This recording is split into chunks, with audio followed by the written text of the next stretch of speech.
2 kg sugar పాకం పట్టాలంటే అంత simple కాదండి. కలుపుతూ మన నడుములు అయితే పట్టేసాయి. షుగర్ పాకం మొత్తం రెడీ అవ్వడానికి మాకు ఒక హాఫ్ అన్ అవర్ అయితే టైం పట్టింది. ఎవరికైనా షుగర్ పాకం ఎలా చేయాలి ఏంటి అనేది కావాలంటే యూట్యూబ్ లో చాలా వీడియోస్ ఉన్నాయండి, మీరు ఒకసారి వెళ్ళి చెక్ చేయండి. ఇక్కడ నేనైతే 2 kg షుగర్ కి ఒక హాఫ్ గ్లాస్ వాటర్ అయితే వేసాను. దాని తర్వాత ఇలాచి పౌడర్ వేసేసి నెయ్యిలో వేయించి పెట్టుకున్న డ్రై ఫ్రూట్స్ కూడా వేసేసుకుని లాస్ట్ లో మనం బూందీని కూడా కలిపేసుకొని వేడిగా ఉన్నప్పుడే మనం లడ్డూలు అయితే ప్రిపేర్ చేసేసుకోవాలి. దీని తర్వాత మేము ఒక హాఫ్ కేజీ వరకు ఒక పెద్ద లడ్డు కూడా చేసేసాము. నెక్స్ట్ ప్రసాదం వచ్చేసి నేను రవ్వ కేసరి చేయబోతున్నాను.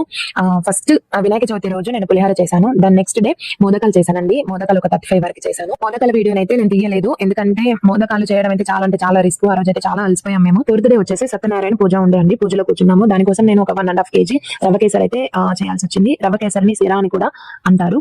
సో నెక్స్ట్ వీడియో వచ్చేసి నేను రవ్వ కేసరిని ఎలా చేయాలి ఏంటి అనేది నెక్స్ట్ వీడియోలో చూపిస్తాను. ఈ వీడియో కొంచెం లాంగ్ అయింది కాబట్టి నెక్స్ట్ వీడియో తొందరగా ప్రిపేర్ చేసి అప్లోడ్ చేయడానికి ట్రై చేస్తాను. బూందీ లడ్డూని ఎక్కువ క్వాంటిటీలో ఎలా చేయాలనేది కొంచెం ఐడియా అయితే వచ్చేసి ఉంటుందని అనుకుంటున్నాను. ఈ వీడియో